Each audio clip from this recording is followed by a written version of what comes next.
Lu and Tian go out to the streets to look everywhere for their kid. Tian particularly concentrates on the train station, thinking the kidnapper may leave the city, and his theory isn't wrong. In 2009 in the city of Shenzhen, Tian Wenjun. Welcome back. Today I will show you a mystery drama film. Spoilers ahead. Watch out and take care.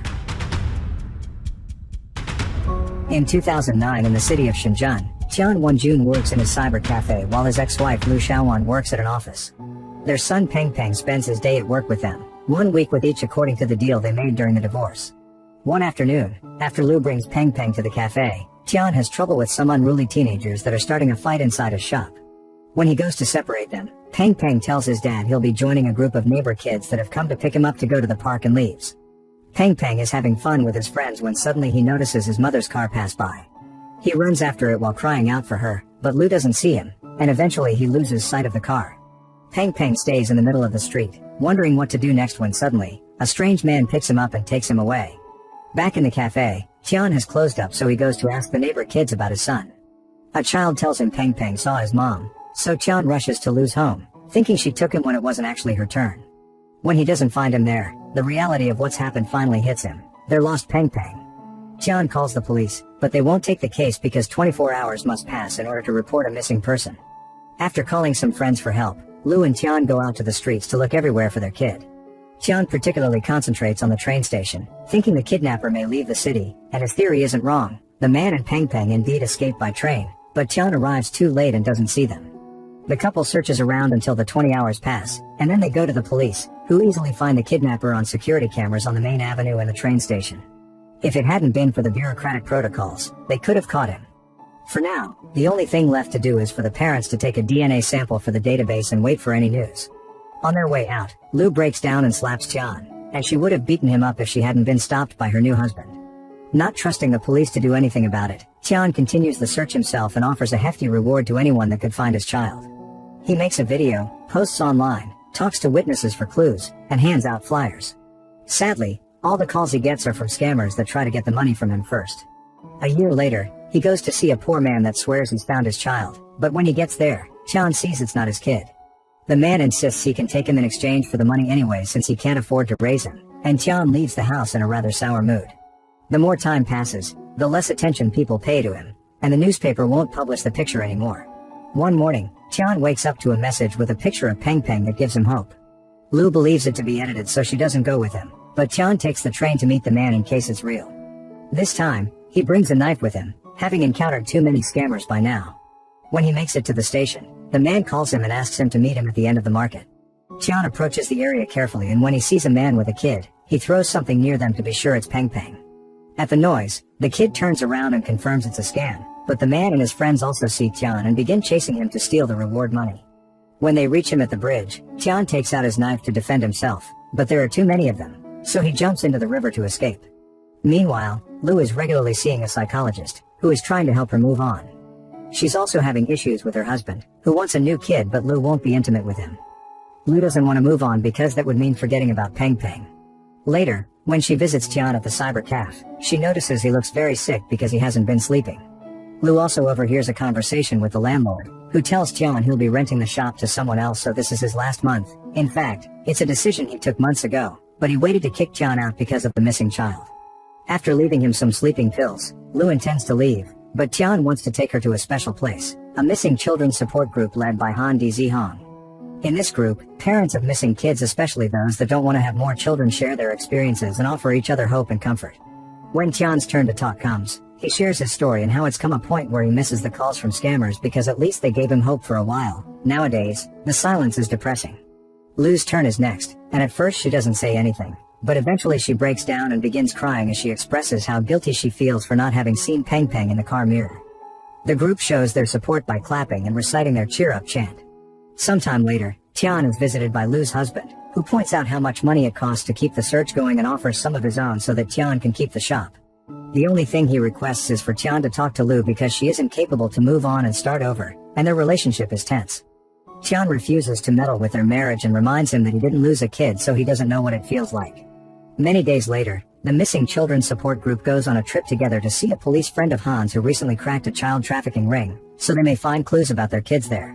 The trip turns out to be quite invigorating for their moods. The group has fun singing on the bus and later, having dinner while taking calls from scammers and insulting them together. The only awkward moment of the evening comes when Han explains he's become vegan since he lost his child because he used to work for a trader that trafficked monkeys that were eaten by high socialites and he couldn't help associating the two. The next day, the group gets permission to talk to all the suspects that have been arrested. Many of them refuse to talk since any word they say may make their case worse, although one man does admit he doesn't know anything because he only traffics women, not children. There's also a woman who says that around the date Peng Peng went missing, she saw some men put a child in a bag, killing him through suffocation, but she can't be sure it was Peng Peng. Feeling upset over the lack of progress, the group takes the bus back in a completely opposite mood they arrived in. Suddenly, Tian sees a truck pass by with sacks in its trunk that are moving on their own. Han makes the bus driver follow the truck, which takes a different route when he notices he's being chased. The bus keeps cornering the truck until it crashes, so the smuggler leaves his vehicle and runs away with the sack, and the group goes after him on foot. When they finally catch him, they hurry to open the sack and are disappointed by its contents. It's just a monkey. On their way home, a few members of the group throw their flyers through the bus window. 2 years later, Tian is working on a food cart when he receives a shocking picture, a boy that seems to be Peng Peng. He meets with the informant who tells him about a village in the countryside and refuses to take the money because he thinks the couple has already suffered enough. Tian and Lu travel there with Han, who calls his police friend as soon as they arrive at the right house.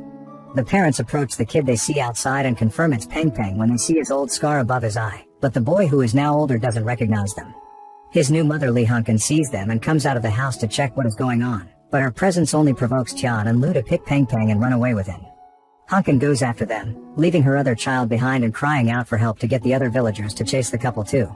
Peng Peng doesn't recognize his blood parents, so he keeps on crying and calling Hunkin Ma. His weight and struggling are also making it difficult for Tian to run, so eventually they fall to the ground. The villagers catch up with them and a fight starts over the child, but thankfully the police arrive just in time before things get violent. Everyone is taken to the station for interrogation.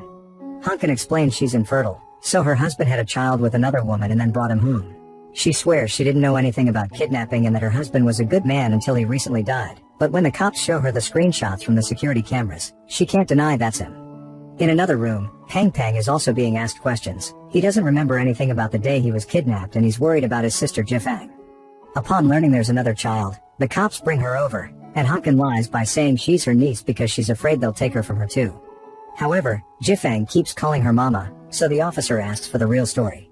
Hunkin swears Jifang was found abandoned at a construction site in the city and isn't a case of abduction, but the cops want to look into her case anyway, so they have to stop Hunkin from fleeing away with the child. Meanwhile, Peng Peng breaks his parents' hearts by asking the officer to arrest these two strangers that want to take him away. Half a year later, Hunkin is released from prison. She was only given a 6-month sentence for obstruction of justice since she had nothing to do with the abduction itself. Since the DNA test was negative and Jifang was confirmed not to be her daughter, Jifang was placed under the care of an orphanage. As soon as she saves some money, Hunkin goes to the city to visit Jifang, but orphanage director Fan doesn't allow her to because she doesn't have legal rights. When night falls, Hunkin sneaks behind the building and climbs the pipes to say hello to Jifang through the window, although it only lasts a few seconds before she leaves because a nurse is coming over to check on the kids. The next day, Hunkin goes to an important law firm she had already called in advance for an appointment. However, after reviewing her case, the main lawyers don't want anything to do with her, so they send intern Gao Xia to get rid of her. Hunkin asks for his help instead, and so Gao accepts to take a look at her file over lunch. Sadly, the law is very clear. Only cases of abandonment are up for adoption, not abduction, so Hunkin must prove her dead husband truly found Jifang and didn't kidnap her.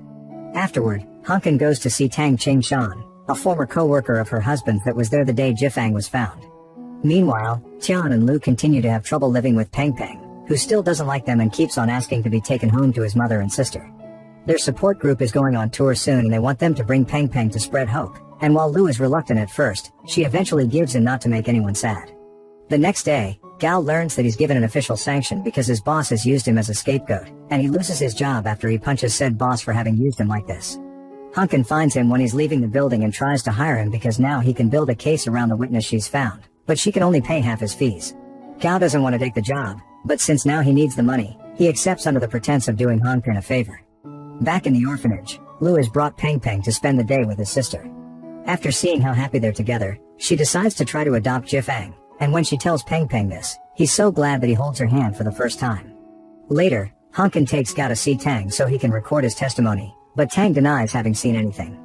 After Gao leaves furious for having wasted his time, Hunkin scolds Tang for lying, So Tang explains he's come to the city to work and he can't afford to get in trouble.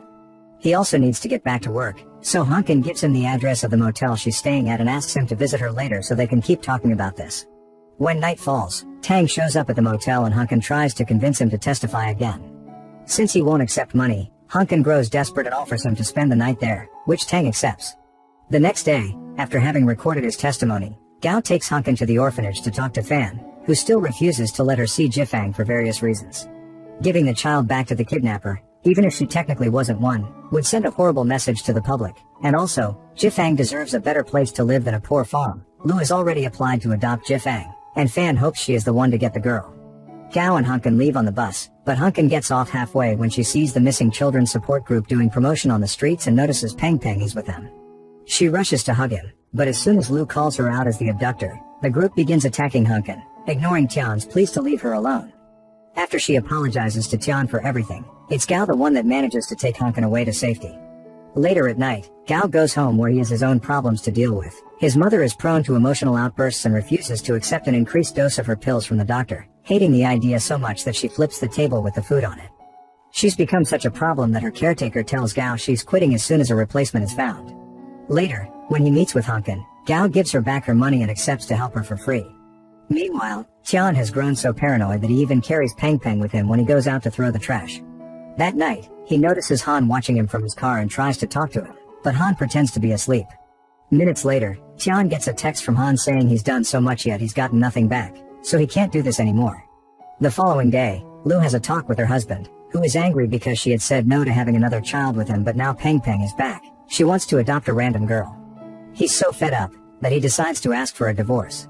In the meantime, Han and his wife go to the family planning office to apply for a birth permit since the wife is pregnant. However, to get the permit, they need to present the death certificate of their first son. Han refuses to do so because that would mean accepting his son as dead. Some days later, for Peng Peng's birthday, Lu and Tian throw a big party for him and invite everyone from the support group. Han uses the opportunity to announce he and his wife will have a baby soon and it's all legal, and the implications create a very awkward moment. But Tian shows his support and asks everyone to congratulate Han by singing their cheer-up chant. Han is grateful but also overwhelmed, so he leaves the party for a moment to cry in private. A couple of weeks later, Lu and Hankin go to court to decide who gets to adopt Jifang. Both lawyers present very good arguments, but in the end, the judge decides neither of them will get the girl. He can't allow her to go back to Hankin because the public would see it as a kid returning to their abductor, and Lu still isn't divorced yet, so she needs her husband's agreement to adopt, which she doesn't have. Afterward, Gao takes Hankin to his house so she can work as his mother's new caretaker while he tries to appeal to a higher court.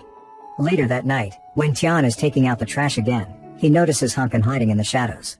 She only wants to see Peng Peng, but Tian knows this isn't the first time she's been around, so while he admits he doesn't hate her, he still asks her to leave and never come back.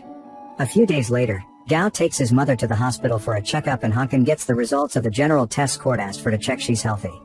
The results she finds are incredibly shocking. Hankin is pregnant, and her husband had made up the fact she's infertile. Surprised and overwhelmed, Hankin breaks down and cries her heart out in the middle of the hospital hallway.